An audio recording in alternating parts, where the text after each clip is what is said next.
পেয়েছে?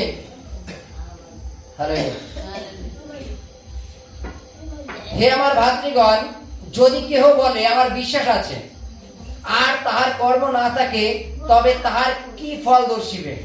সেই বিশ্বাস কি তাহাকে পরিত্রাণ করিতে পারে? হালেলুয়া। বাইবেলে বলছে যে আমার বিশ্বাস আছে, আমার বিশ্বাস আছে, আর আমার যদি কর্ম না থাকে তাহলে সেই বিশ্বাস কি কোনো ফল আনতে পারে? Hallelujah, hallelujah. আমি যীশু খ্রিস্টকে বিশ্বাস করলাম পরিত্রাণ পাবার জন্য, আমার যদি কর্ম না থাকে তাহলে কি আমার কোনো ফল হবে? বাইবেল এটা বলছে যে কর্মবিহীন বিশ্বাস মৃত। হালেলুয়া। বাইবেল একটা বর্ণনা দিয়েছে আব্রাহামের বর্ণনা দিয়েছে। আব্রাহাম ঈশ্বরের সাথে কথা বলতো, ঈশ্বর আব্রাহামের সাথে কথা বলতো। ঈশ্বর আব্রাহামকে বলতো, আব্রাহাম এটা করো, এটা করো, আব্রাহাম সেটা করতো। আব্রাহামের স্ত্রী গর্ভে যখন সন্তান হলো, যখন সে বয়স হলো, ঈশ্বর বলছে আব্রাহাম তোমার পুত্রকে এবার বলি দাও। আব্রাহাম জানে যে ঈশ্বরকে বিশ্বাস করেছি, আর ঈশ্বর বলেছে যে আমার পুত্রকে বলি দিতে, তাহলে আমার বলি দিতে হবে। এবং সেই পুত্রকে নিয়ে গিয়ে কাঠের একটা বেদি সাজিয়ে তারপরে ছেলেকে রেখে যখন বলি দিতে যাচ্ছে, তখন ঈশ্বর বলছে আব্রাহাম বলি দিও না, আমি বিশ্বাস করেছি যে তুমি আমাকে মানো, আমাকে বিশ্বাস করো। এবং বাইবেলে লেখা আছে তার জন্য আব্রাহাম ধার্মিক গণিত হলো। তাই তো নাকি? তুমি যে বিশ্বাস করো তার প্রমাণ কি? হালেলুয়া।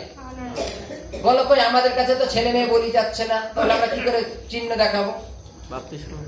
তিনি আমাদের কাছে চাচ্ছেন, তিনি আমাদের কাছে বলি চেয়েছেন। হালেলুয়া। বলিটা কি? আমাদের পাপ কর্ম ত্যাগ।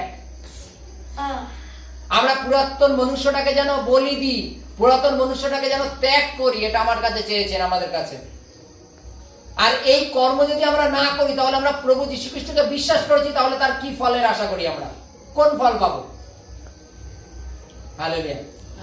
তিনি আমাদের যে সমস্ত আজ্ঞা দিয়েছেন, সেই আজ্ঞাগুলো যদি পালন না করি, তাহলে আমরা কোন ফলের আশা করি? যীশু খ্রিস্টকে আমরা বিশ্বাস করেছি, ভালো কথা।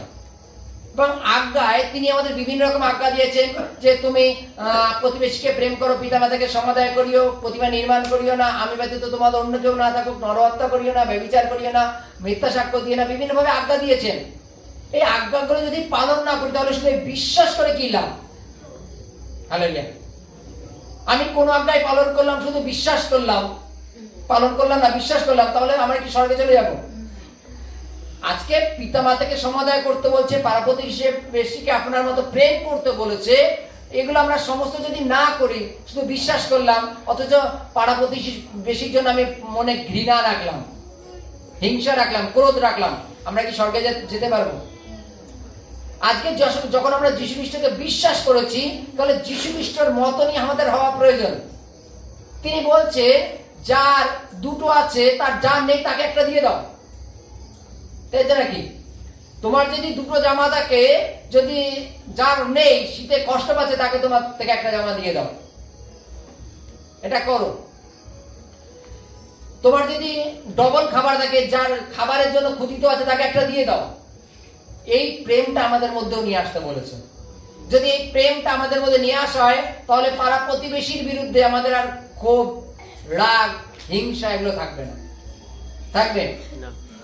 এখানে কি বলছে? যদি আমরা বিশ্বাস করি, এখানে কি বলছে লেখা আছে? আমার বিশ্বাস আছে আর আমার কর্ম না থাকে, তবে কি ফল দর্শিবে? কি ফলের আশা করি আমরা? আমরা এখানে যতজন আসছি, হয়তো খুব নীরব হয়ে ঈশ্বরের বাক্য শুনছি মনোযোগ দিয়ে। আমরা বিশ্বাস করি প্রভু যীশু খ্রিস্টকে, যাকে যেখানে দেখা হোক না কেন, রাস্তাঘাটে আমি বিশ্বাস করি। কিন্তু আমাদের কর্মটাকে যদি আমরা সার্চিং করে দেখি, যে আমার কর্ম প্রভু যীশু পর্যন্ত আছে তো? তিনি যে সমস্ত আমাদের মানতে বলেছেন, যেভাবে চলতে বলেছেন, সেভাবে আমরা চলছি তো? আর যদি না চলি, তাহলে আমাদের শুধরানো প্রয়োজন, আমাদের পরিবর্তন হওয়া প্রয়োজন, যেন আমরা স্বর্গের রাজ্যের অধিকারী হই।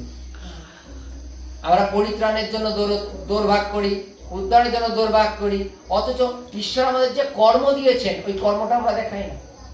আমরা প্রভু যীশু খ্রিস্টকে বিশ্বাস করেছি, তিনি বলছে তুমি তোমার পাপ থেকে ফিরে আসো, আমি যেমন পবিত্র তোমরাও পবিত্র হও। তিনি আব্রাহামের মতো বলি দিতে বলেছেন আমাদের, কি পাপটাকে আমাদের জীবন থেকে ত্যাগ করে দিতে বলেছেন, দূরে করে দিতে বলেছেন। আমরা কি করছি? যদি কর্ম করি তাহলে আমরা বিশ্বাসে ধার্মিক হব, আর যদি কর্ম না করি তাহলে আমরা যেমন আছি তেমনই থাকবো। হালেলুয়া। জয় যিশু।